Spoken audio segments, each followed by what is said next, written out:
Good morning student. चलिए आज हम बात करते हैं क्लास 12th के यूनिट फर्स्ट में आवेशित संधारित्र की स्थितिज ऊर्जा। अगर आपको याद होगा तो इसके पहले हमने पढ़ा था आवेशित चालक की स्थितिज ऊर्जा। सेम उसी प्रकार से हम आवेशित संधारित्र की स्थितिज ऊर्जा कैलकुलेट करेंगे। तो जब हम चालक की स्थितिज ऊर्जा निकाल रहे थे उसमें क्या किए थे, सबसे पहले चालक को कुछ आवेश दे दिए थे, क्यू आवेश दे दिए थे। उसके बाद हम डी क्यू आवेश उस पर भेज रहे थे, ठीक है ना। तो फिर जब डी क्यू आवेश उसको हम देते हैं तो पहले से कोई आवेश उपस्थित होता है जिसके कारण डी क्यू आवेश प्रतिकर्षण बल का अनुभव करता है और तब उसके विरुद्ध वहां पर कार्य करना पड़ता है। सेम सिचुएशन यहाँ भी है कि अगर हमारे पास कोई कैपेसिटर है, सपोज ये कैपेसिटर है और इस पर कोई आवेश प्लस क्यू है। अब अगर इस कैपेसिटर पर प्लस क्यू आवेश है और इस पर मैं डी क्यू आवेश और देना चाहता हूँ या प्लस डी क्यू आवेश और देना चाहता हूँ, तो जब ये डी क्यू आवेश इस प्लेट पर जाएगा तो उस दौरान इन दोनों आवेशों के बीच प्रतिकर्षण होगा। प्रतिकर्षण के कारण हम यहाँ पर जब कभी भी डी क्यू को इस पर स्थापित करना चाहेंगे तो हमको कुछ न कुछ कार्य करना पड़ेगा। यही कार्य इस समांतर प्लेट संधारित्र में वैद्युत स्थितिज ऊर्जा के रूप में संचित होता है। यानी इस प्रकार से हम किसी भी आवेशित संधारित्र की स्थितिज ऊर्जा को कैलकुलेट कर सकते हैं। उससे पहले हम ये देखेंगे कि पिछली कक्षा में हमने क्या सीखा। पिछली कक्षा में हमने देखा संधारित्रों का संयोजन, यानी विद्युत परिपथ में, यानी जब हम सर्किट बनाएंगे तो संधारित्र को किस प्रकार से ऐड करते हैं, कैसे धारिता को कम या ज़्यादा कर सकते हैं। संधारित्रों के संयोजन में हमने दो संयोजन पढ़ा, एक तो श्रेणी क्रम संयोजन और दूसरा समांतर क्रम संयोजन। श्रेणी क्रम संयोजन में फार्मूला हमने प्राप्त किया 1/c = 1/c1 + 1/c2 plus and so on. अगर और भी कैपेसिटर श्रेणी क्रम में जुड़े हुए हैं तो जहां पर C1 C2 and so on ये क्रमशः अलग अलग संधारित्रों की धारिताएं हैं और ये जो C है यह उनके समतुल्य धारिता है। और समांतर क्रम में C = C1 + C2 + C3 and so on. अगर और भी कैपेसिटर है तो उनको भी हम प्लस करके उनकी धारिता को ऐड कर लेते हैं। पर उन दोनों में अंतर यह है कि अगर हम संधारित्रों को श्रेणी क्रम में संयोजित करते हैं तो वहां पर उनकी धारिताएं घट जाती हैं और अगर हम संधारित्रों को समांतर क्रम में संयोजित करते हैं तो वहां पर उनकी धारिताएं बढ़ जाती हैं। तो इस प्रकार से हमने प्रीवियस क्लासेस में देखा। अब इसके बाद हम बात करेंगे विद्युत स्थितिज ऊर्जा के रूप में। चलिए मान लेते हैं, माना किसी क्षण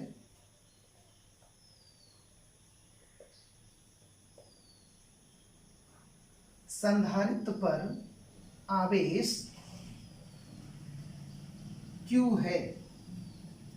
माना किसी क्षण संधारित्र पर आवेश Q है और अगर संधारित्र पर आवेश Q होगा तो जाहिर सी बात है उनके दोनों प्लेटों के बीच कुछ न कुछ विभवांतर होगा तथा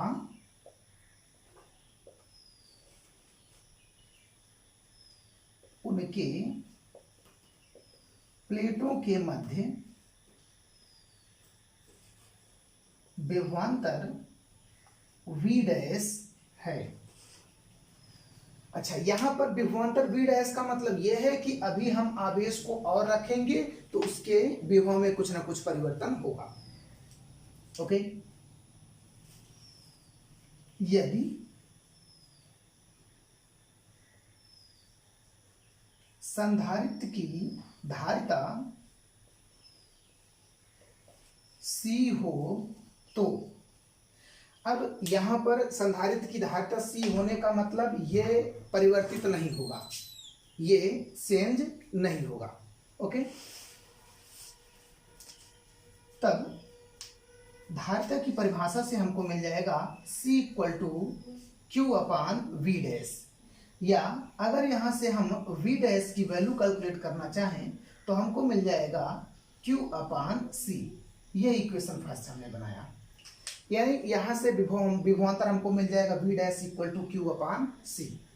इसके बाद हम अगर इस स्थिति में, यानी जब संधारित्र पर क्यू आवेश हो उस स्थिति में और आवेश अगर उस पर हम संचित करने का प्रयास करें तो उस दौरान हमको कुछ न कुछ कार्य करना पड़ता है। ओके, इस स्थिति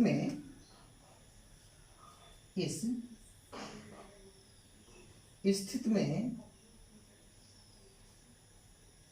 और आवेश संचित करने के लिए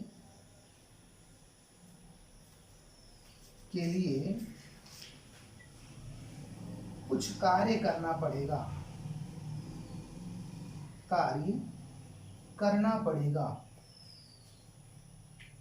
माना dq आवेश संचित करते हैं। अगर इस पर dq आवेश संचित करते हैं तो जाहिर सी बात है यहाँ पर कार्य करना होगा। अब वो कार्य किस प्रकार से होगा? वो कार्य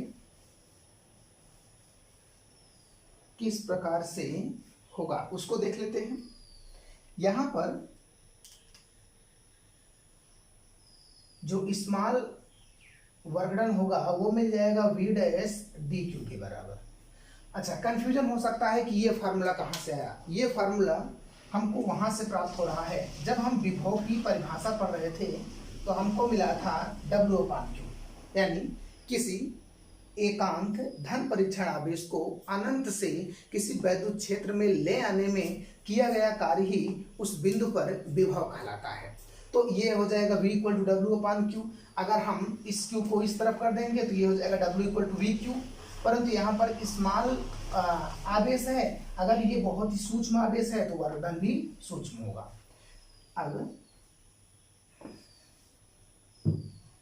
अब हम मान लेते हैं, अतः संधारित्र को 0 से Q आवेश तक आवेशित करने में कार्य ये मिल जाएगा W equal to integration 0 to Q dW। ये हो जाएगा टोटल वर्क डन। जब टोटल कार्य मिल जाएगा तो हम इसको इंटीग्रेट कर देते हैं। यहाँ से V डैश की वैल्यू, ये इक्वेशन 2 हुआ, या इसी को हम लिख सकते हैं dW equal to integration 0 to Q V dash dQ। ये बना इक्वेशन 3। अब इसके बाद हम V डैश की वैल्यू पुट अप कर देते हैं। ओके, यहाँ पर ये इसकी डिफिनेशन कह सकते हैं और ये समझने के लिए है किस प्रकार से हम संधारित्र को आवेशित कर रहे हैं। तो देख लेते हैं थोड़ा सा। यहाँ पर क्या लिखा है, किसी चालक की भांति ही किसी संधारित्र को आवेशित करने की प्रक्रिया एक साथ संपन्न नहीं होती। यहाँ पर ये अंडरलाइन मैं कर रहा हूं, आवेशित करने की प्रक्रिया एक साथ संपन्न नहीं होती। कहने का मतलब ये है कि अगर हमको इस पर किसी भी कैपेसिटर में 5 कूलाम आवेश को संचित करना है तो एक बार में 5 कूलाम आवेश उस पर संचित नहीं किया जा सकता, बल्कि उस पर थोड़ा थोड़ा करके आवेश संचित होगा। और अगर थोड़ा थोड़ा करके आवेश संचित होगा तो कुछ ना कुछ टाइम लग सकता है। ओके, बल्कि आवेश की थोड़ी थोड़ी मात्रा संधारित्र को चरणबद्ध रूप से दी जाती है। तो इस प्रकार से ये हो गया। इसके बाद जब संधारित्र पर आवेश की कुछ मात्रा उपस्थित होती है, यानी पहले चरण में जो आवेश गया हो, चाहे जितना आवेश पहले चरण में गया हो, चाहे Q आवेश गया हो, हमने माना है Q आवेश, चाहे DQ आवेश, चाहे 3Q आवेश कुछ भी गया हो, उपस्थित होती है तो उसकी प्लेटों के मध्य निश्चित विभवांतर होता है। फलतः संधारित्र को और आवेश देने के लिए कार्य करना पड़ता है। यहाँ पर जब ये Q आवेश सर्वप्रथम उस पर संचित हुआ था, उसके बाद जब हम DQ आवेश दिए थे तो यहाँ पर हमको कार्य करना पड़ा था। कितना कार्य करना पड़ा था? dW इक्वल टू इतना करना पड़ा था। ओके, यही कार्य संधारित्र में विद्युत स्थितिज ऊर्जा के रूप में संचित होता है। यानी जब हम DQ आवेश इसको देंगे तो इतना यहाँ पर ऊर्जा के रूप में संचित हो जाएगा। ओके, अब इसके बाद हम बात करते हैं कि अगर कैपेसिटर को संपूर्ण आवेश यानी Q आवेश दे दिया जाए तो उस आवेश को देने में किया गया कार्य। ओके, ये W इक्वल टू हमने इतना रखा। अब समीकरण 1 से V डैश का मान समीकरण 3 में रख देते हैं। ओके,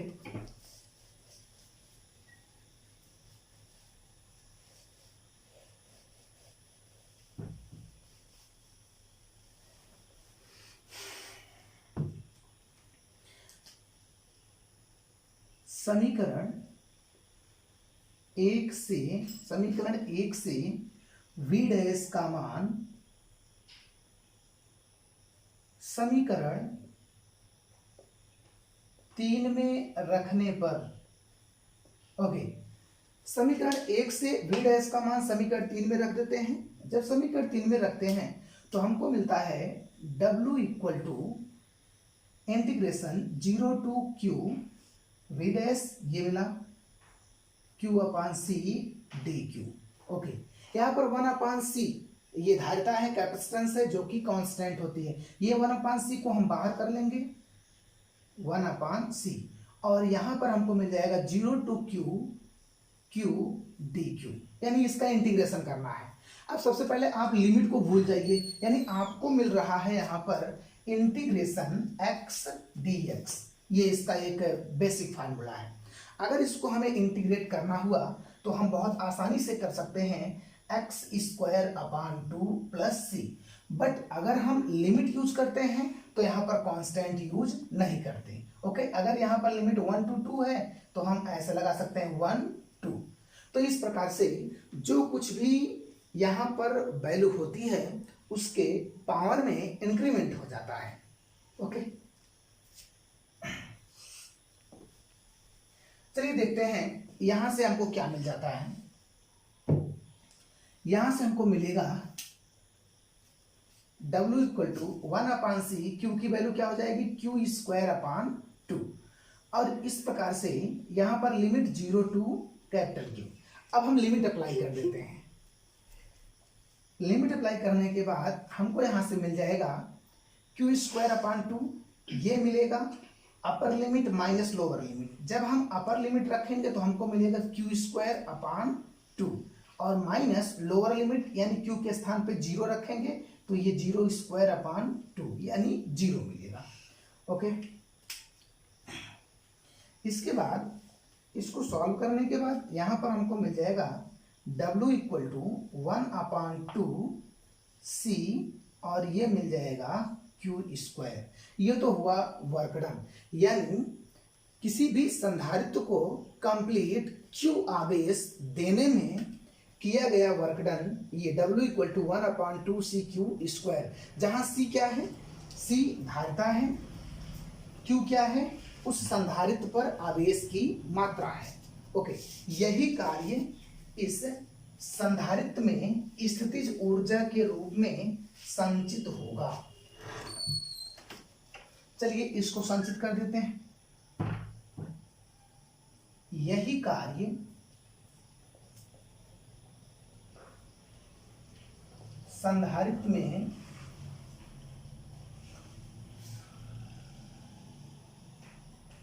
स्थितिज ऊर्जा के रूप में संचित होगा। ये हो जाएगा, यही कार्य संधारित्र में स्थितिज ऊर्जा के रूप में संचित होगा, अर्थात U equal to 1 upon 2 C Q², ये हो जाएगी ऊर्जा का मान। ओके, ये तो ऊर्जा हो गया। अब इसके बाद यहां से हम कुछ चेंज कर सकते हैं। यदि संधारित्र पर आवेश Q हो तो विभवांतर B होगा। अतः हम यहां से वैल्यू निकाल सकते हैं Q इक्वल टू VC। ये किससे हो रहा है? वही फार्मूला है जहां से आप C इक्वल टू निकालते हैं Q/V, उसी से ये हुआ है। ओके, अगर हम Q की वैल्यू निकालना चाहे तो Q इक्वल टू क्या हो जाएगा? VC हो जाएगा।